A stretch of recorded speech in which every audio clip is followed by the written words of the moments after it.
మనకు 2 డేస్ ఉందా మనకు ఒక మెసేజ్ అనేది ఎమర్జెన్సీ అలర్ట్ అనేది సర్వర్ అనే ఒక మెసేజ్ రావడం జరుగుతుంది.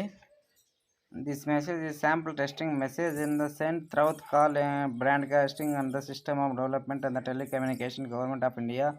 Please ignore this message of no action they require for the end. This message has been sent to the test and pan India emergency alert system has been imposed National of Distribution Management Authority.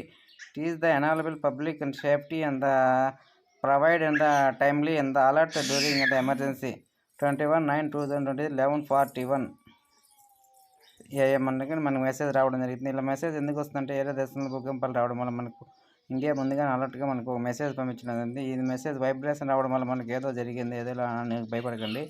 ఇలాంటి message రావడం వల్ల మనకి ఏం problem లేదు.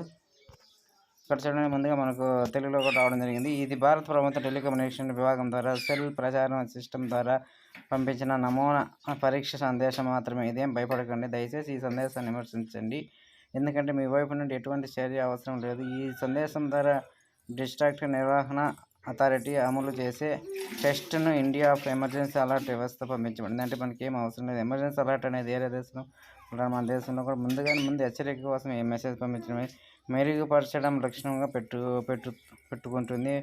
ప్రజా భద్రత మరియు అత్యవసర సమయంలో సకాలంలో హెచ్చరికలు అందిస్తాయి. సమయపు ముద్ర 21/9/2023 12:04 #001117 అన్నట్టుగా కూడా మనకు దీని గురించి సమాచారం మొత్తం వివరంగా మనకు అర్థమవుతుంది. దీనివల్ల మనం ఏం భయపడదు. వైబ్రేషన్ వస్తుంది, మొబైల్లో వచ్చిందని చెప్పి మనం టెన్షన్ పడి ఏదో అయిపోయిందనే దానికి చాలా ఏం ప్రాబ్లం లేదు. ఇది వేరే దేశంలో మెక్సికో అనే దాని దేశంలో మనకు భూకంపం రావడం వల్ల దీనికి మన ఇండియా ముందుగానే హెచ్చరిక వల్ల ఇలాంటి మెసేజ్లు పంపిస్తుంది. దీనివల్ల మనకు ఇబ్బంది ఏం పడడం అవసరం లేదు. అందుకే మీరు ఇలాంటి మెసేజ్లు వచ్చిన వల్ల ఏదో ఫోన్ హ్యాక్ అయిపోయిందని ఇలా బాధపడకండి, ఏం కాదు.